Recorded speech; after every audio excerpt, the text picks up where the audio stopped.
अस्सलाम वालेकुम नाज़रीन, मेरा नाम है डॉक्टर आयशा और आज एक बार फिर मेरे साथ मौजूद हैं योगी सायरा जी। वैसे तो हम 2 डिफरेंट कंट्रीज से यूजुअली एपिसोड करते हैं, लेकिन योगी सायरा जी आजकल लंदन विजिट कर रही हैं और आज सुबह ही मुझे जिम में मिल गई। तो हमने सोचा कि हम आज की वीडियो जो है वो जिम और स्ट्रेंथ ट्रेनिंग और एक्सरसाइज पर बनाएंगे। तो हम लोग योगी सायरा जी से इसके बारे में सवाल भी पूछेंगे। अस्सलाम वालेकुम योगी सायरा जी, क्या हाल है आपका? मैं ठीक ठाक हूँ, आप सुनाएं कैसी हैं? मैं बिल्कुल ठीक। कैसा लग रहा है आपको लंदन में बहुत आके? अच्छा, बस ठंड थोड़ी सी ज़्यादा, लेकिन बहुत अच्छा। खुला माहौल है और आबोहवा बहुत अच्छी है और बहुत ही अच्छा पुरस्कून एरिया है जहाँ पर हम इस वक्त बैठे हैं। अमूमन लोग जब बाहर के ममालिक में जाते हैं तो वो सैर करने जाते हैं, उनको तो हम रिलैक्स करेंगे, हम घूमे फिरेंगे। लेकिन आप क्योंकि जिम भी कर रही हैं साथ साथ, तो आपने क्यों ज़रूरी समझा कि आप सिर्फ कुछ अरसे के लिए आई हैं यहाँ पर कुछ हफ्तों के लिए, तो आपने जिम फिर भी जाना ज़रूरी समझा?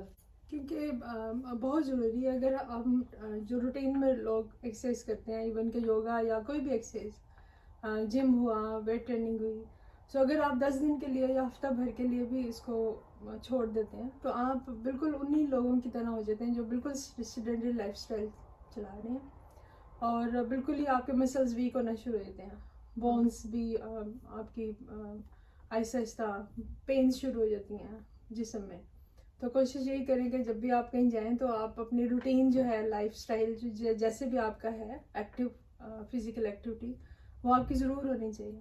सो इसलिए मैंने सोचा कि अब हम छुट्टी गुजारने तो मैं आई हूँ, लेकिन साथ साथ में अपनी जो हेल्दी एनवायरनमेंट है यहाँ पर बहुत अच्छा, तो मैं उसको भी इंजॉय करूँ, तो मैंने फिर जिम ज्वाइन किया। अच्छा। और मैंने आपको नोट किया कि आप जो वेट ट्रेनिंग है, जो स्ट्रेंथ ट्रेनिंग एक्सरसाइज है वो कर रही थी। तो हम औरतें तो बड़ा घबराते हैं कि हम वेट ट्रेनिंग करेंगे या स्ट्रेंथ ट्रेनिंग या डंबल्स उठा लेंगे या वेट लिफ्ट कर लेंगे तो हमारे मसल्स बन जाएंगे और हम मर्दाना हो जाएंगे, तो हमें बड़ी घबराहट होती है, हम तो वो करते ही नहीं है। हम कहते हैं हम वॉक से और क्रैश डाइट से पतले हो जाए। तो इसकी क्या इम्पोर्टेंस है? हाँ, अक्सर लेडीज़ में ये कहा जाता है कि हम वेट्स उठाएंगे या वेट ट्रेनिंग करेंगे या रेजिस्टेंस ट्रेनिंग करेंगे तो हमारी मसल्स बन जाएंगे। सो मसल्स बहुत ज़्यादा आपके बल्कि नहीं होते, लेकिन ये है कि मसल्स फाइबर्स आपके थिन से थिक होना शुरू हो जाते हैं, मसल फाइबर्स अच्छे स्ट्रेंथन होना शुरू हो जाते हैं, मसल्स में एंड्योरेंस बढ़ जाती है। आप अच्छे से वर्कआउट, मतलब आप रूटीन में जो लाइफ है, आपने अगर कोई वेट उठाना है या कोई बाल्टी उठानी है, इवन कि जैसे मेरी माशाल्लाह ग्रैंड किड्स हैं, उनको मैं आसानी से उठा पा रही होती हूँ, तो मेरी एज में आके लेडीज़ जो हैं वो ये सब चीज़ें जो कैरी करना होता है या शॉपिंग करनी होती है आपने, तो वो अपनी चीज़ों को आप अच्छे से उठा नहीं पा रहे होते, सो उसमें आपको दिक्कत होती है। तो ये इसलिए ज़रूरी है स्ट्रेंथ ट्रेनिंग कि आप रूटीन लाइफ आप अपनी अच्छे से गुजार सकें, आपके मसल्स में इतने स्ट्रेंथन हो कि आप अच्छे से गुजार सकें ज़िंदगी। लेकिन ये जो आपने सवाल किया, मैं उससे थोड़ा हट गई हूँ कि हमारे लेडीज़ का ये एक मिथ कहा जा सकता है, मतलब डराया गया है लेडीज़ को, उनको इतना पता अवेयरनेस नहीं होती कि मसल्स तभी बन सकते हैं जब आप कोई स्टेरॉइड लें या और वो स्टेरॉइड के साथ डाइट अच्छी खूब ज़्यादा लें और फिर आप वेट ट्रेनिंग करें तो आपके मसल्स जो हैं वो हाइपरट्रॉफी बहुत ज़्यादा उसकी हो जाती है। लेकिन अगर आप रूटीन में वेट ट्रेनिंग कर रहे हैं तो आप लीन होना शुरू हो जाते हैं, आपके मेटाबॉलिज्म भी फास्ट हो जाता है, आप में एंड्योरेंस और मसल्स में जो मसल इतने स्ट्रेंथन हो जाते हैं कि उसमें जो फैट मैस होता है वो कम हो जाता है, मसल फाइबर्स थिक होना शुरू हो जाते हैं, तो आप अच्छी लाइफ और आपके बोन्स भी डेंस होना शुरू हो जाती हैं, आपकी जिस्म से पेन्स हट जाती हैं, आपका पोस्चर अच्छा हो जाता है। सो ये सब चीज़ें इसमें काउंट करती हैं और बहुत ज़रूरी है लेडीज़ के लिए। तो ये एक गलत बस एक मिथ है कि मसल्स आपके बल्कि बन जाते हैं, बड़े बड़े हो जाते हैं, और जब आप छोड़ते हैं तो हाँ फिर इसमें अब आप ढीले हो जाते हैं मसल्स।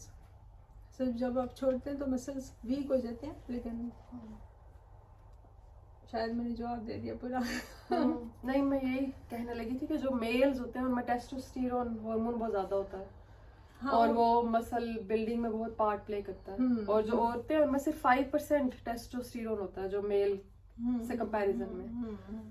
और जिस तरह रॉक है या आर्नल्ड हैं, जो सारे बॉडी बिल्डर्स हैं या जो कंपटीशन में जाते हैं, तो वो लाजमी कोई स्टेरॉइड साथ ले रहे होते हैं, साथ जो मैन मेड टेस्टोस्टेरोन है, उसको हम स्टेरॉइड्स आम जुबान में कह देते हैं, वो ले रहे होते हैं। और उनकी डाइट बहुत ज्यादा होती है। जिस तरह आप गूगल करें अगर रॉक को, तो वो 10,000 कैलोरीज दिन में लेते हैं और 2 से 3 घंटे 6 to 7 मील्स ले लिया, और 2 से 3 घंटे वो जिम करते हैं, जो कि हम नहीं करेंगे। तो अगर आप स्टेरॉइड्स नहीं ले रहे, आप सिर्फ डाइट एक अच्छी ले रहे हैं जो आम तौर पर आप लेते हैं, हेल्थी डाइट, और साथ आप जिम कर रहे हैं रेगुलर स्ट्रेंथ ट्रेनिंग, तो वो आपको फायदा देगी, आपके मसल स्ट्रेंथन हो जाएंगे। इवन के जो पावर लिफ्टर लेडीज हैं, जो 3 टेम्पोज और वो जो बॉडी बिल्डिंग जो बॉडी दिखा रही होती हैं अपनी, सो वो भी स्टेरॉइड पे होती हैं। वो बता नहीं रही होती, लेकिन वो स्टेरॉइड लेके ही वो बनती है। लेकिन अगर हम एवरेज एक पर्सन है, जैसे हम हमारी बच्चियां या हम लेडीज़ हैं, अगर वो वेट ट्रेनिंग करती हैं, तो फिर जितना भी कर लें, हाई इंटेंसिटी कर लें, लो इंटेंसिटी कर लें, आपके मसल्स बनेंगे नहीं, बल्कि आप लीन होना शुरू हो जाते हैं, आपका मेटाबॉलिज्म भी फास्ट हो जाएगा। आप अच्छे वे से आप उसको लें, पॉजिटिव लें वेट ट्रेनिंग को। तो ये जो मेटाबॉलिज्म फास्ट की आप बात कर रही हैं, इससे हम बात करेंगे। ये कहते हैं कि अगर आप जिम ज्वाइन करें, अगर आप कोई एक्सरसाइज शुरू करें, स्पेशली वेट ट्रेनिंग, तो आपको भूख बहुत ज़्यादा लगेगी और फिर आकर आप बहुत ज़्यादा खाएंगे। तो इसलिए भी लोग, खासतौर पे औरतें, नहीं ज्वाइन करती वेट ट्रेनिंग, जो स्ट्रेंथ ट्रेनिंग नहीं करती। तो इसका थोड़ा सा बताएं कि ये सच है कि आपकी भूख बढ़ जाती है? भूख बढ़ जाती है क्योंकि मसल मास जब आपका ज़्यादा जिस्म में मसल फाइबर्स थिन से थिक हो जाएंगे, मसल फाइबर्स आपकी जो क्वांटिटी है वो नहीं बढ़ती, बल्कि वो थिन से थिक हो जाते हैं। सो जब आप लीन हो जाएंगे और फैट मास कम हो जाएगा, तो आपका मेटाबॉलिज्म भी फास्ट हो जाएगा, तो उसकी वजह से आपको भूख ज़्यादा लगेगी। तो उसमें आपने हेल्दी डाइट लेनी है, हेल्दी खाना है, क्योंकि आपका डाइजेस्टिव सिस्टम इतना अच्छा हो जाता है। क्योंकि जब आप बिल्कुल सेडेंटरी लाइफस्टाइल पे होंगे, तो आप जो खाते भी हैं तो वो भी बोझ बन के आपके सीने पे पड़ा रहता है, क्योंकि वो डाइजेस्ट ही नहीं होता है, क्योंकि मेटाबॉलिज्म बड़ा स्लो होता है। आप बैठे बैठे बस ज़िंदगी गुजार रहे होते हैं। तो जब आप एक्टिव होते हैं, आप कोई ना कोई एक्टिविटी कर रहे होते हैं, वेट ट्रेनिंग, कार्डियो, ये सब, तो फिर आपका डाइजेस्टिव सिस्टम भी अच्छा हो जाता है। बल्कि 6 to 7 सिस्टम्स, आपके पूरे जिस्म के जो सिस्टम्स हैं वो बड़े एक्टिव हो जाते हैं और फास्ट हो जाते हैं। तो ये ठीक है कि भूख लगती है और आप अच्छा फील करते हैं, डाइजेस्ट सिस्टम आपका फास्ट होता है और आप अच्छे से जो भी आप खाते हैं आप अच्छे से डाइजेस्ट कर पा रहे होते हैं, हार्ट बर्न नहीं होता, आपका सिस्टम अच्छा हो जाता है, आपका गट सिस्टम अच्छा हो जाता है। यानी आपको भूख तो ज्यादा लगती है, लेकिन आपको डाइजेस्ट भी जल्दी हो जाता है, कॉन्स्टिपेशन भी नहीं होती, आपके बावल मूवमेंट्स रेगुलर हो जाते हैं। बिल्कुल ऐसे है। तो इसके अलावा कोई फायदे स्ट्रेंथ ट्रेनिंग के, वेट ट्रेनिंग के? हाँ देखिए, जैसे बिल्कुल ही बैठे आजकल तो जेंट्स में भी लो डोसेस हो रहा है, इंटीरियरली पेल्विक टिल्ट हो जाता है। आप जब खड़े होते हैं, मेल भी या लेडीज़ भी, जो बिल्कुल बैठे सेडेंटरी लाइफस्टाइल है या ऑफिस का काम ज़्यादा है या घर में ज़्यादा बैठी हैं, तो उनका जो पेल्विक है वो ऊपर चला जाता है और वो लोअर बैक जो है, लंबर एरिया, वो बहुत ही ज़्यादा हाइपर लो डोसेस में चली जाती है। सो जिसको इंटीरियरली पेल्विक टिल्ट कहते हैं, तो वो बेहतर होता है क्योंकि आपका जो कंप्रेशन है वर्टिब्रास में, वो कम से कम होता है। वो डीकम्प्रेस करते हैं जब हम वेट ट्रेनिंग करते हैं, तो हमारा जो मसल्स हैं, रेक्टस स्पैनिस मसल्स, वो इतने स्ट्रेंथन होते हैं, बैक मसल्स, कि हमारे वर्टिब्रास को अलाइन करते हैं, हमारी सारी जो बैक है उसको अलाइनमेंट मिलती है, तो वो अपने आप ही एक तरह से ट्रैक्शन भी मिल जाती है और डीकम्प्रेस भी होते हैं वर्टिब्रास। और दूसरा, जैसे नेक में हमारी पेन रहती है, हर वक्त आगे की तरफ झुके रहते हैं, तो उसमें भी जब हम वेट ट्रेनिंग करते हैं तो उसमें भी हमारी जो नेक मसल्स हैं, ट्रेपीजियस है, आपके जो सर्वाइकल वर्टिब्रास के इर्द गिर्द जो मसल्स हैं सारे, वो स्ट्रॉन्ग होते हैं।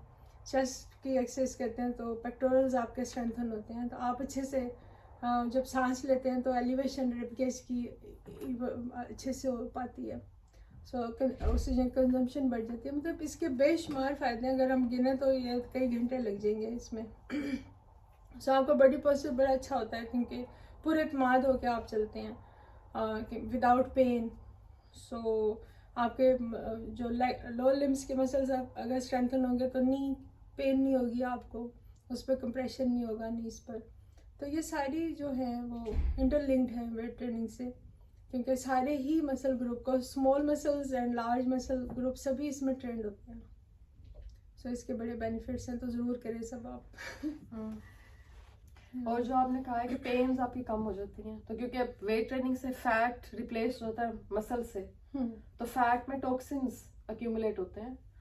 क्योंकि अभी लेटेस्ट रिसर्च यही कहते हैं कि फैट में, आपके फैट सेल्स में आपके टॉक्सिन्स अक्यूमुलेट हुए होते हैं, और जब आपका फैट रिड्यूस होता है तो टॉक्सिन्स रिलीज हो जाते हैं बॉडी से, तो आपकी जो पेन्स हैं जो उन टॉक्सिन्स की वजह से हो रही होती हैं वो भी कम हो जाती हैं। बिल्कुल। लेकिन जो इनिशियल पेन होती है जो आप स्टार्ट करते हैं, वो 2 दिन के बाद आपके पूरे जिस्म में खलियां पड़ जाती हैं, जिसे हम खलियां कहते हैं, तो उससे घबरा जाते हैं लोग, और फिर वो कहते हैं अब हम वापस नहीं जाएंगे क्योंकि हम इतना थक गए हैं और हमारे जिस्म में इतनी दर्द है।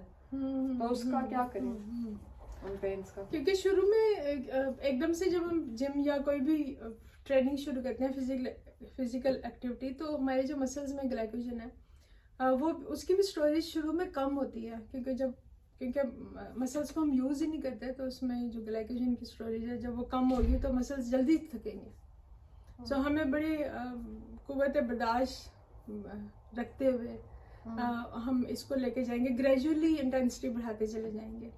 और जब हम मसल्स को यूज़ करते हैं तो उसमें जो ग्लाइकोजन यूज़ होती है तो उसका जो वेस्ट प्रोडक्ट है वो लैक्टिक एसिड है। अगर हम रूटीन में उसको ऐसा ऐसा बढ़ाते चले जाएं, low intensity to high intensity, तो आप देखेंगे कि हम जो फटीक में जाते हैं या हमें जो दर्दें होती हैं वो कम से कम होना शुरू हो जाएंगी। तो शुरू में लेडीज़ इतना घबरा जाती हैं कि फर्स्ट डे अगर वो या ट्रेनर ने उनके बहुत ज़्यादा हाई इंटेंसिटी एकदम से करा दी है, उनकी इंडोरेंस इतनी है नहीं मसल्स में, तो वो जल्दी से थक जाते हैं। इवन के कुछ लोग पेन किलर लेना शुरू कर देते हैं, बुखार हो जाता है उनको, क्योंकि उनको जब ट्रेनिंग करवाई जाती है उसके बाद उनको स्ट्रेचेस नहीं करवाई जाती। अगर हम स्ट्रेचेस उसके अकॉर्डिंगली कर लें ट्रेनिंग के साथ, तो फिर हमारा लैक्टिक एसिड का रिमूवल जो है वो जल्दी से हो जाता है। नहीं तो अगर हम बिल्कुल उसको मसल को यूज़ कर लिया और हम उसको स्ट्रेच नहीं करते, तो 48 आवर्स हमें चाहिए होते हैं लैक्टिक एसिड के रिमूवल के लिए। सो ये तो ट्रेनर या आप खुद इतने अवेयर हों कि आप जब ट्रेनिंग शुरू करें लो इंटेंसिटी से शुरू करें और स्ट्रेचेस के लिए टाइम रखें। जैसे अगर आपके पास 30 मिनट्स है जिम की कार्डियो भी और वेट ट्रेनिंग के लिए, तो कम से कम आपने जो है वो 15 मिनट वेट ट्रेनिंग और लाइट कार्डियो, और लेकिन आपने वेट ट्रेनिंग के बाद कम से कम 10-15 मिनट स्ट्रेचेस पे लगाने शुरू में, ताकि आपका लैक्टिक एसिड रिमूवल वो आपके मसल्स जो हैं वो साथ साथ करते हैं। तो ये मेन वजह है कि पेन जो औरतों को होती है, और वो फिर दोबारा से 1-2 दिन जिम जाएंगी और वो फिर तीसरे दिन नहीं जाती कि हमें तो पेन्स वैसे होना शुरू हो जाएंगी। लेकिन क्योंकि वीक होते हैं मसल्स, इसलिए ग्रेजुअली इसको बढ़ाते चले जाएं, स्ट्रेचेस ज़रूर करें। और जब ये 48-49 यूजुअली एज के बाद हमें मेनोपॉज शुरू हो जाता है, पीरियड्स ख़त्म हो जाते हैं आना, क्योंकि जो हमारे हार्मोन्स हैं स्पेशली ईस्ट्रोजन वो सारे फॉल कर रहे होते हैं, गिर रहे होते हैं, तो उस वक्त एकदम से जो हड्डियाँ हैं और जो मसल्स हैं वो आपके कमज़ोर होना शुरू हो जाते हैं। पूरी बॉडी पे इफेक्ट होते हैं मेनोपॉज के, लेकिन स्पेशली आपकी हड्डियों पर ऑस्टियोपोरोसिस, ऑस्टियोपेनिया वो सब शुरू हो जाता है। कुछ लोगों को पहले से ही होता है, फिर वो वर्स हो जाता है। तो इसके स्ट्रेंथ ट्रेनिंग के मेनोपॉज पे क्या बेनिफिट्स हैं, या उससे पहले औरतों के लिए क्या बेनिफिट्स हैं? पहले तो ऑब्वियसली अगर आप वेट ट्रेनिंग कर रहे हैं, रेजिस्टेंस ट्रेनिंग, ग्रेविटी के अगेंस्ट आप वेट्स को आप करते हैं यूज़, तो आपकी बोन्स भी डेंस होंगी, मसल्स, लिगामेंट, टेंडन भी आपके स्ट्रेंथन होंगे, नई नई कैपिलरीज बनना शुरू हो जाती हैं, ब्लड सर्कुलेशन अच्छी हो जाती है। लेकिन अगर मेनोपॉज से पहले अगर रूटीन में बच्चियाँ कर रही हैं एक्सरसाइज, तो वो तो मेनोपॉज का उनको पता भी नहीं चलेगा। उसके सिम्टम्स बहुत देर बाद जब वो 70s-80s में जाएंगी तो आते हैं, लेकिन बहुत स्लो हो जाते हैं। और अगर वो मेनोपॉज से पहले नहीं कर रही, तो जब भी उनको ध्यान में आए कोई ना कोई फिजिकल एक्टिविटी ज़रूर करें, ताकि उसके जो सिम्टम्स हैं, हड्डियाँ जो भुनना शुरू हो जाती हैं, ब्रिटल हो जाती हैं। आप अगर थोड़ा सा आपको दीवार के साथ ही पेल्विक लग गया, किसी ने धक्का दे दिया, आपका एकदम से फ्रैक्चर हो जाता है पेल्विक जॉइंट का। खासकर लेडीज़ में ये बहुत आम है, क्योंकि ब्रिटल होना शुरू होती है और बहुत जो है वीक होना शुरू हो जाते हैं जॉइंट्स। ज़रूर करें वेट ट्रेनिंग, जब आप मेनोपॉज से पहले भी, मेनोपॉज के बाद भी अगर आपको पेन्स आ भी गई हैं और वो ऑस्टियोपोरोसिस और ये सब कुछ शुरू हो भी गया, तभी से आपने जिम जाना है और low intensity to high intensity ऐसा ऐसा शुरू करनी है ताकि आप डिके की तरफ और आप एजिंग की तरफ ना जाएं, बल्कि रिवर्स एजिंग शुरू हो जाएगी आपके। और ये सब बहुत ज़रूरी है आपके मेनोपॉज के सिम्टम्स को स्लो करने के लिए। क्योंकि वो कहते हैं कि बोन्स जो है वो डेंस ही तब होती है जब उन पर स्ट्रेस डाला जाए, और स्ट्रेस डालने का तरीका सिर्फ वेट ट्रेनिंग या स्ट्रेंथ ट्रेनिंग है। जिस तरह जो खला में लोग चले जाते हैं कुछ दिनों के लिए, कुछ हफ्तों के लिए, तो उनकी बोन जो है बहुत वीक हो जाती है जब वो वापस आते हैं, क्योंकि ग्रेविटी का पुल नहीं होता। तो अगर यहाँ पे ग्रेविटी का पुल भी और अगर आप वेट ट्रेनिंग भी कर रहे हैं तो तभी स्ट्रेस पड़ेगा बोन्स पे और फिर बोन स्ट्रेंथन होगी। बिल्कुल बिल्कुल। वेट बेयरिंग एक्सरसाइज में जरूरी नहीं कि आप वेट्स उठा के आप एक्सरसाइज करें, आप अपना बॉडी वेट भी यूज कर सकते हैं। हाँ। जैसे प्लैंक है हाथों पर, फोर आर्म्स प्लैंक है, स्क्वाट्स है, इस तरह करके डेड लिफ्ट्स हैं। सो इस तरह करके आप कर सकते हैं, उसमें रेपिटेशन करें, आप अपनी बॉडी वेट यूज़ करें, आप ना उठाएं वेट्स, वो भी आपके लिए बहुत अच्छा है। तो सिर्फ 3-4 एक्सरसाइज चुन लें और उसको जैसे एक टाइम में कर लिए 10 रेपिटेशन 15 रेपिटेशन, देन दूसरा सर्कल बना लें उसी के। तो आप देखेंगे कुछ दिनों बाद आपके पूरा जिस्म के जो मसल्स हैं और बोन्स हैं वो स्ट्रॉन्ग होना शुरू हो जाएंगे। प्लैंक में भी दिस इज आइसोमेट्रिक एक्सरसाइज, सो ये भी आपके बोन्स को स्ट्रेंथन करती हैं, क्योंकि आप ज़मीन से की ग्रेविटी के अपोजिट आप अपने जिस्म को प्रेस करते हुए पुश कर रहे होते हैं ऊपर, तो प्रेस कर रहे होते हैं पाम से ज़मीन को। सो वो भी फोर आर्म्स पे भी, स्क्वाट्स भी आप ग्रेविटी के अगेंस्ट तो होल्ड करें इसमें, तो एंड्योरेंस भी आपकी बढ़ेगी। और दिस इज आइसोमेट्रिक एक्सरसाइज जो कि आपके मसल्स को और बोन्स को डेंस करेंगे और मसल्स को स्ट्रेंथन करेंगे। तो जो लोग नहीं जा सकते ख़वातीन जिम में, वो खुद से घर में भी एक्सरसाइज कर सकते हैं। हम दूसरी वीडियो अभी इसके बाद डालेंगे जिसमें हम घर में रह के कौन कौन से एक्सरसाइज कर सकते हैं जिससे आपके मसल्स और बोन्स स्ट्रॉन्ग हो। अच्छा, ये जो ब्लैडर का मसला शुरू हो जाता है औरतों को, स्पेशली बच्चों के बाद, क्या आपको छींक आई है या आपको खांसी आई है, तो आपका जो ट्राउजर है वो गीला हो जाता है क्योंकि आपको स्ट्रेंथ नहीं रहती। और फिर उसके बाद इसको स्ट्रेस इनकॉन्टिनेंस जिसको हम कहते हैं, और एक फिर अर्ज इनकॉन्टिनेंस होती है कि आपको अर्ज आती है कि आपने जाना है टॉयलेट, और फिर आपको उस वक्त जाना है, बेशक आप शॉपिंग करने गए हुए हैं या आप घर आए या बाहर हैं, तो आपसे रुका नहीं जाता क्योंकि फिर आप एक्सीडेंट हो जाता है। तो ये पेल्विक फ्लोर एक्सरसाइजेस तो होती ही हैं, लेकिन इसके अलावा जो स्ट्रेंथ और वेट ट्रेनिंग में भी कुछ एक्सरसाइजेस हैं जो ब्लैडर स्ट्रेंथनिंग के लिए और पेल्विक फ्लोर स्ट्रेंथनिंग के लिए हैं।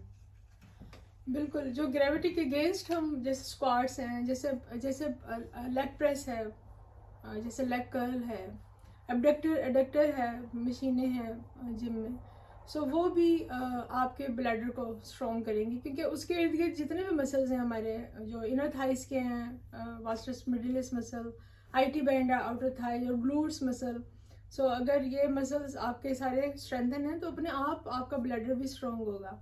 तो इन मसल्स को, जो पेल्विक के इर्द गिर्द मसल हैं, उनको हमने स्ट्रेंथन करने की हमें ज़रूरत है। अगर वो वीक हैं तो वो ब्लैडर भी वीक होगा आपका। सो इर्द गिर्द के मसल्स को, कोई भी जॉइंट या कोई भी जो ऑर्गन है वो वीक नहीं होता, उसके इर्द गिर्द के जो मसल्स हैं उनको स्ट्रॉन्ग करने की ज़रूरत होती है।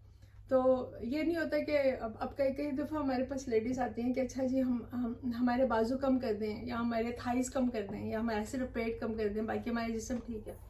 लेकिन हमें ओवरऑल ही उनको समझाना होता है कि आपने ये स्पॉट रिडक्शन कहीं भी नहीं है, या आप कहें कि एक ऑर्गन को ठीक कर दें, तो कहीं नहीं है, ये सभी इंटरलिंक्ड है, इंसर्शन एंड ओरिजिन एक साथ चल रहे हैं सबके। सो हमें सबको ही कंबाइन लेके चलना पड़ता है। तो हम ब्लैडर को स्ट्रॉन्ग करने के लिए, या इवन के जो प्रोस्टेट ग्लैंड है, जो 99% जो मेल्स हजरात हैं हमारे भाई, उनके इन्फ्लेम कर जाता है। वो इसलिए कि इर्द गिर्द के मसल्स इतने वीक हो जाते हैं कि वो फिर प्रेस होना और इन्फ्लेमेशन हो जाती है। जो वीक होंगे मसल्स उसमें सोज भी होगी। सो उस सोज की वजह से वो उनका यूरिन का जो है रास्ता वो प्रेस होता है और वो यूरिन पास नहीं कर पा रहे होते।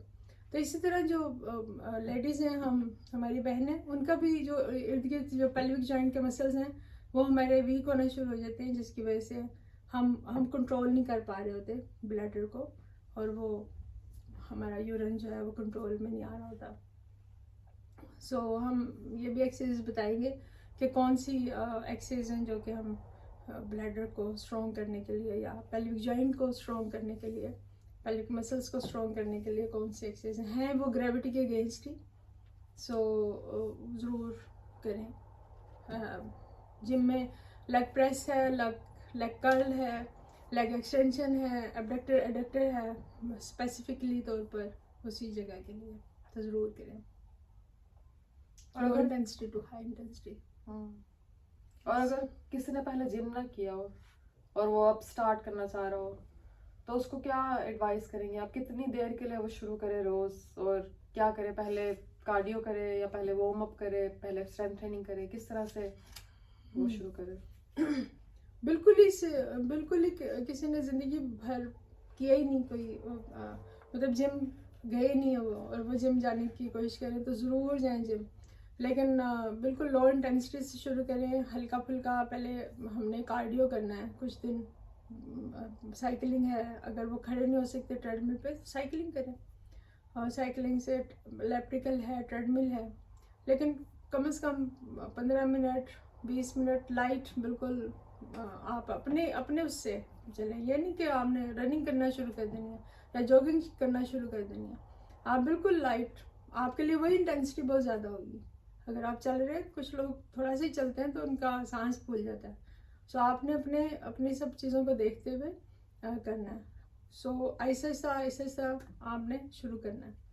और जो लोग रूटीन में करते हैं वो अपने जाएं। और ये आपने बड़ा अच्छा सवाल किया कि हमने पहले कार्डियो करना है कि पहले वेट ट्रेनिंग करनी है। अमूमन लोग कार्डियो पहले करते हैं, आते ही ट्रेडमिल पे चढ़ जाते हैं और फिर वेट ट्रेनिंग करते हैं, लेकिन हमें असूलन जो है वो पहले वेट ट्रेनिंग करनी चाहिए और फिर कार्डियो करना चाहिए। वेट ट्रेनिंग इसलिए पहले करनी चाहिए क्योंकि मसल्स में ग्लाइकोजन की स्टोरेज होती है, ताकि वो हम जब वेट ट्रेनिंग करें तो वहाँ पर मसल्स अच्छे से यूज़ कर सकें उस वेट ट्रेनिंग में हम अपने मसल्स को, ताकि वो अच्छे से हम स्ट्रेंथन कर सकें मसल्स को। फिर उसके बाद हमें ट्रेडमिल पर या कार्डियो पर जाना चाहिए, ताकि वो जो साइकिल है वो चेंज हो जाता है, वो मसल्स में जो ग्लाइकोजन की स्टोरेज यूज़ हो जाती है और फिर हम फैट बर्निंग के प्रोसेस में चले जाते हैं। सो पहले weight training and then cardio करना चाहिए, लेकिन वार्म अप ज़रूर होना चाहिए वेट ट्रेनिंग से पहले, ताकि मसल्स में इंजरी ना हो। जैसे आप हाई इंटेंसिटी के लिए कर रहे हैं तो पहले लो इंटेंसिटी पे थोड़ा सा वार्म अप करें, भले वेट से ही कर लें, और फिर आप हाई इंटेंसिटी पर चले जा सकते हैं। उसके बाद आप जब वेट ट्रेनिंग के बाद कार्डियो कर लेंगे, उसके बाद स्ट्रेचेस ज़रूर करें, क्योंकि हाई इंटेंसिटी अगर आपने वेट ट्रेनिंग किया तो जो लैक्टिक एसिड बना है उसके रिमूवल के लिए आपको स्ट्रेचेस ज़रूर करें। लेट जाएं मैट पर और मुख्तलिफ हैमस्ट्रिंग की, आपके क्वाड्राइसेप्स की, आपके बाइसेप ट्राइसेप की, ये सब, और बैक की, ये सब स्ट्रेचेस होने चाहिए ताकि आप कूल डाउन होके फिर जिम से जाएं। और जिनका बहुत बिजी लाइफस्टाइल है, वो काम भी कर रहे हैं, घर में बच्चे भी हैं, या और उनकी मसरूफियात हैं और उनके ऊपर रिस्पॉन्सिबिलिटीज हैं, तो रोज या हफ्ते में कितना टाइम वो निकालें अपनी एक्सरसाइज के लिए? मिनिमम 3 days और मैक्सिमम 5 days ज़रूर निकालें। और एक वक्त में कितना टाइम दें? एक वक्त में 30 to 45 मिनट्स तो ज़रूर दें, ताकि वो थोड़ा सा वेट ट्रेनिंग भी कर लें, थोड़ा कार्डियो भी कर लें। डिपेंड करता है ना कितनी रिक्वायरमेंट है आपके जिस्म के लिए। कुछ लोग बहुत फिट होते हैं, रूटीन में कर रहे हैं, उनके लिए 30 मिनट्स भी बहुत है। और कुछ लोगों ने जो उनका अगर गोल अलग अलग है, अगर उन्होंने फैट बर्न करना है या वेट रिड्यूस करना है तो उनका कार्डियो थोड़ा सा ज़्यादा होगा। तो उसमें फिर आपका कम से कम 45 मिनट्स से ज़्यादा थोड़ा होना चाहिए, 1 घंटा। मिनिमम जो है मिनिमम 30 मिनट्स और मैक्सिमम 1 घंटा ज़रूर होना चाहिए। और आजकल ये जो इंटरमिटेंट फास्टिंग का एक बहुत ट्रेंड है, बहुत लोग कर रहे हैं, उनको बहुत फायदा हो रहा है इससे। तो इंटरमिटेंट फास्टिंग पर आप जाकर एक्सरसाइज कर सकते हैं कि आपको पेट भरा हुआ होना चाहिए फिर आप जाकर एक्सरसाइज करें? पेट भरा हुआ तो कोई भी एक्सरसाइज जो है, आप तैराकी ले लें या योगा ले लें या कोई भी, कहीं भी इजाज़त नहीं दी जाती कि आप भरे पेट करें, क्योंकि आपका ब्लड फ्लो जो है वो डाइजेस्ट करने के लिए आपके डाइजेस्ट सिस्टम के ऊपर लगा होता है। तो उसमें आप डिजी हो सकते हैं, आप बेहोश हो सकते हैं, आप में इतनी ताकत ही नहीं होगी कि आप कोई भी एक्सरसाइज कर सकें। सो कोशिश ये करें कि हैवी मील जब लिया हो तो 2.5 घंटे का वक्फा ज़रूर हो, और लाइट है अगर तो 1 घंटा, और अगर आपने कोई ड्रिंक ली है तो उसमें आपका आधा घंटा ज़रूर वक्फा होना चाहिए। दूसरा, फास्टिंग पर आपने कहा कि अब जो आजकल बड़ा ट्रेंड है 18 घंटे 16 घंटे की फास्टिंग बहुत अच्छी है। और कहा जाता है कि फास्टिंग जब आप कर रहे हैं और आपके 16 घंटे या 18 घंटे कंप्लीट हो रहे हैं, तो उसमें अगर कोई आप एक्सरसाइज करते हैं, खासकर वेट ट्रेनिंग, तो आपका ग्रोथ हार्मोन ट्रिगर होता है, जो कि वैसे हम जो खाते पीते रहते हैं हर वक्त, सो उसमें वो ग्रोथ हार्मोन हमारा वो समझे हम एंटी एजिंग की तरफ जा रहे हैं, हम रिवर्स एजिंग की तरफ जा रहे हैं। तो वो ज़रूर करें, आपका स्टेमिना बनता चला जाएगा। और फास्टिंग पे भी कर सकते हैं, क्योंकि वो जो आपने नाम लिया जिस फास्टिंग का, उसमें तो क्योंकि पानी का इंटेक काफ़ी होता है, उसमें ये नहीं होता कि पानी भी ना पिएं, लेकिन पानी का इंटेक रहता है। और तो उसमें हम वो ये नहीं होता कि हम डिहाइड्रेट हो रहे हैं तो हम डिजी हो के या हम अनकॉन्शियस हो जाएंगे या हम गिर जाएंगे। सो पानी का इंटेक रखें। वो 16-18 घंटे की फास्टिंग पर आप अगर एक्सरसाइज करते हैं तो बहुत बेनिफिशियल है, बहुत अच्छा है, ज़बरदस्त है, ज़रूर करें। और दिन का आगाज एक्सरसाइज से करें कि शाम को जब काम कर लिया हमने, सब चीज़ों से फारिग हो गया, उस वक्त हम एक्सरसाइज करें? कौन सा वक्त बेहतर है? बेहतरीन वक्त तो सुबह का है, और अगर आपके पास टाइम नहीं है सुबह का तो ज़रूर शाम को करें। इवन के रात में भी कर सकते हैं अगर आपके पास टाइम ही जब बन रहा है। जैसे आप डॉक्टर हैं तो अगर आपकी नाइट्स भी चल रही हैं और मॉर्निंग में भी आप मसरूफ़ हैं, तो फिर आप तो शाम में कर लें, दोपहर में कर लें, कोई भी टाइम मिल जाए। एक्सक्यूज़ ना करें उसको कि आपने सुबह ही करना है। लेकिन सुबह का टाइम बहुत अच्छा है, क्योंकि सारा दिन आप एक्टिव रहेंगे, एनर्जाइज रहेंगे, आप अच्छे खुश रहेंगे, आपका हैप्पी हार्मोन रिलीज होगा, आप कनेक्ट होंगे, पिनियल ग्लैंड आपका एक्टिवेट होगा। सो वो ये सब चीज़ें आपके साथ साथ चलेंगी। शाम में ये होता है कि सारा दिन की थकान होती है, तो वो थोड़ा मुश्किल होता है ना करने में। लेकिन कुछ लोग जो समझते हैं कि अगर हम सुबह सुबह जिम चले गए और एक्सरसाइज कर ली तो हम तो सारा दिन के लिए थक जाएंगे, हमसे और कुछ नहीं होगा। तो ये जो आप कह रहे हैं कि आप एक्टिव रहेंगे सारा दिन अगर सुबह एक्सरसाइज कर ली, तो इसकी क्या वजह है? क्योंकि इसमें आपका ब्लड सर्कुलेशन बड़ा अच्छा हो जाएगा, कि आपके सारे मसल्स एक्टिव हो जाएंगे, आप समझे वार्म अप हो गए, आप बिल्कुल एकदम से एक्टिव हो गए। क्योंकि वो अगर सुबह उठे आपने मुँह हाथ धोया या नहाए और फिर ऑफिस चले गए या हॉस्पिटल जैसे आप आ गई हैं, तो उसमें तो आप इतने वो समझे आप जो शीले नहीं हुए। सो आपको टाइम लगेगा आपके जिस्म को गर्म होने में, एक्टिव होने में। लेकिन अगर आप सुबह उठे और जिम चले गए और जिम से सब एक्सरसाइज करके आप उधर से शावर लिया, मेकअप किया, कपड़े पहने और फिर आप यहाँ आए हैं, तो अब आप बहुत एक्टिव होंगे। आपको लगेगा कि जैसे अच्छा टाइम हम अच्छा गुजारे हैं और यहाँ पर हम बिल्कुल पुरजोश होके और अच्छे गर्म जोशी से काम कर रहे हैं। तो ज़रूर करें। सुबह का टाइम बहुत अच्छा, ऑफिस से पहले जो भी काम कर रहे हैं आप उससे पहले करें ज़रूर। अगर बच्चों को भी आपने ड्रॉप किया तो आप बच्चों के ड्रॉप करने से पहले आ जाएं। अगर बच्चों का ड्रॉप करने के बाद अगर आपके पास आधा घंटा भी है, 20 मिनट भी हैं, तो ज़रूर आप अपने टाइम दें अपने एक्सरसाइज पर और फिर अपने ऑफिस पर और अपने कामों पर जाएं। तैयारी करके निकलें, बैग किट तैयार करें, उसमें लेडीज़ जो है मेकअप का सामान, ड्रेस और अपने नाश्ते की चीज़ें, और इस तरह करके शैम्पू ये वो उधर से आप बाथ लें और फिर आप अपने कामों पे जाएं। तो आप आपकी लाइफ ही चेंज हो जाएगी, आप बहुत एक्टिव फील करेंगे। हाँ जी। यानी इसको लाइफस्टाइल का हिस्सा बना लेना चाहिए, बिल्कुल, क्योंकि हम बिल्कुल, कुछ लोग जैसे हम कहते हैं कि हमने वजन कम करना है, हम 2 महीने जिम करेंगे और उसके बाद हमारा वजन कम हो जाएगा और उसके बाद दोबारा नहीं बढ़ेगा, उसके बाद हम डाइट से कंट्रोल करेंगे और जिम नहीं जाएंगे, क्योंकि हमें इतना ज़्यादा जिम चाहिए नहीं, हमें बॉडी नहीं बनानी। तो लेकिन इसका मतलब है कि आप लाइफस्टाइल ही अपना ऐसा कर लेंगे, जिम या एक्सरसाइज, स्विमिंग, योगा, कोई भी, लेकिन बिल्कुल। स्ट्रेंथ ट्रेनिंग में, क्योंकि आपके मसल्स और बोन्स को बहुत बोन्स डेंस हो जाती हैं, मसल स्ट्रेंथन हो जाते हैं, जो कि स्विमिंग में शायद ऐसा नहीं है कि आपको इतनी ज्यादा स्ट्रेंथ नहीं मिलती स्विमिंग से। बोन्स डेंस नहीं हो पाती है उसमें। वेट ट्रेनिंग में तो या बॉडी वेट आप यूज करते हैं तो पुश एंड पुल मिलता है आपकी बोन्स को, सो जो कि नरिश करती है आपके बोन्स को।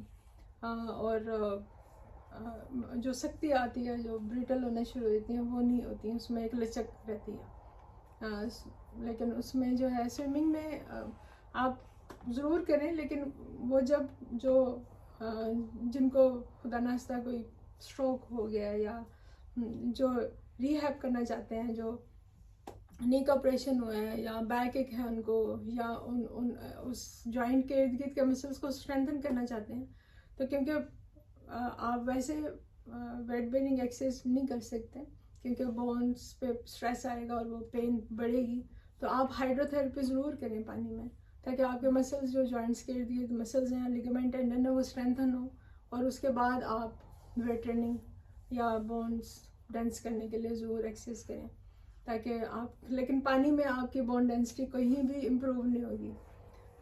बस आपके मसल्स स्ट्रेंथन होंगे ज़रूर उसमें, लेकिन वो भी उस तरह से नहीं होंगे जो कि वेट ट्रेनिंग आपकी करती है। या योगा में जो भी आप आसन करते हैं, वो एक आसन जो है वो पूरे ही कोर को, इनर कोर को और बिग मसल्स को यूज़ करते हुए, क्योंकि आपके बॉडी वेट अगर 60 किलो है या 80 किलो है, तो आप जो भी एक्सरसाइज करेंगे, जो भी आसन करेंगे योगा में, तो वो आपकी जो बॉडी वेट है वो आपको रिजल्ट देगी, वो डांस करेगी आपको। थैंक यू, बहुत ही यूजफुल सेशन था। इसके अलावा कोई मैसेज जो आप दे सकें औरतों को, स्पेशली वेट ट्रेनिंग या स्ट्रेंथ ट्रेनिंग के हवाले से? सबको मैं यही कहूँगी, चाहे वो बच्चियाँ हैं, टीनेजर हैं, चाहे वो 60 प्लस हो गई हैं या 80s में भी हैं, वो भी जब भी उनको मौका मिले, उनको घर से जाने का मौका मिले जिम तक, या आप नहीं जा पाती, घर में भी आप बहुत कुछ है हमारे चैनल्स पर, मेरे अपने चैनल पर है, उसको देखते हुए आप कर सकते हैं, ज़रूर करें। और मैंने देखा कि हमारे जो पाकिस्तान में ख़वातीन हैं, वो बेचारी जब चल रही होती हैं तो उनका पेल्विक एक तरफ से टिल्ट होता है, शोल्डर टिल्ट होता है, और एक लेग पर वो ज़्यादा बोझ डाल के चल रही होती है, क्योंकि एक नी उनका पेन कर रहा होता है, तो दूसरा नी को भी ख़राब कर लेते हैं क्योंकि वो एक दूसरे नी पर बोझ डाल रही होती हैं।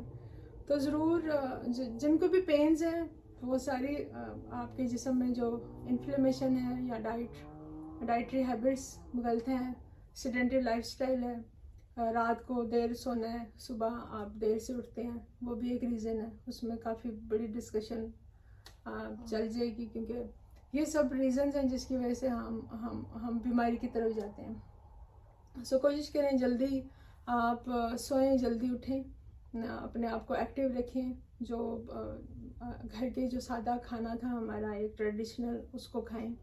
एंटी इन्फ्लेमेटरी चीज़ें जो हैं, जैसे जिंजर टी है, इस तरह की चीज़ें, हर्ब्स जो हमारी थी, त्रिफला था, आंवला हम यूज़ किया करते थे, उसको यूज़ करें, और सादी खुराक खाएं, मीठा कम खाएं, ख़वातीन मीठे से बहुत बीमारी हैं। सो ये सारी सिंपल चीज़ें हैं जो कि हम करें तो हम एक्टिव हो सकते हैं। आपके घरों में बागीचा है, उधर गार्डनिंग करें, वॉक करें, अपने आप को और खुश रखें अपने आप को। कोई अगर कुछ कह रहा है तो उसको इग्नोर करें प्लीज़, और अपनी लाइफ खुद जीने की कोशिश करें, दूसरे पर डिपेंडेंट ना हो। सो पुरसुकून लाइफ तभी हो सकती है जब आप दूसरे पर डिपेंड ना करें, मेंटली भी और फिज़िकली भी। सो कोशिश करें कि खुशी से और इग्नोर करते हुए, दूसरे को माफ़ करते हुए और दूसरे को अपना बनाते हुए ज़िंदगी को गुजारें। बहुत शुक्रिया, थैंक यू। और अगर खुदा ना खास्ता आपको कोई इंजरी है या आपको कोई पहले से कोई प्रॉब्लम है, मेडिकल प्रॉब्लम, हम्म। तो अपने डॉक्टर से रिव्यू करके तो फिर आप एक्सरसाइज उसके हिसाब से शुरू करें। और नेक्स्ट वीडियो में फिर मिलेंगे। Thank you thank you so much. अल्लाह हाफिज। अल्लाह हाफिज, बाय बाय।